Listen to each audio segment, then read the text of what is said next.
വെറുതെ മുഖസ്തുതി പറയേണ്ടതില്ലെന്റെ പെണ്ണെത്രയോ പാവമാണ്.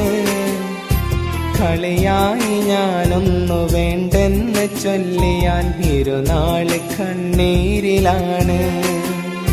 ക്ഷമയുള്ള പെണ്ണവൾ, ഗുണമേറെയുള്ളവൾ, വിരഹം നിറഞ്ഞെന്നിൽ മധുരം പകർന്നവൾ. പുലരും വരെ എന്നെ വാത്സല്യരൂപമായി മാറോട് ചേർത്തെന്നും പുണരുന്ന പെണ്ണവൾ.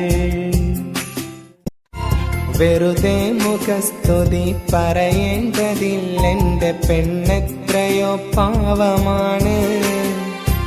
കളിയായി ഞാനൊന്നു വേണ്ടെന്ന് ചൊല്ലിയാൽ ഇരുനാള് കണ്ണീരിലാണ്. ക്ഷമയുള്ള പെണ്ണവൾ, ഗുണമേറെയുള്ളവൾ, വിരഹം നിറഞ്ഞെന്നിൽ മധുരം പകർന്നവൾ. പുലരും വരെ എന്നെ വാത്സല്യരൂപമായി മാറോട് ചേർത്തെന്നും പുണരുന്ന പെണ്ണവൾ.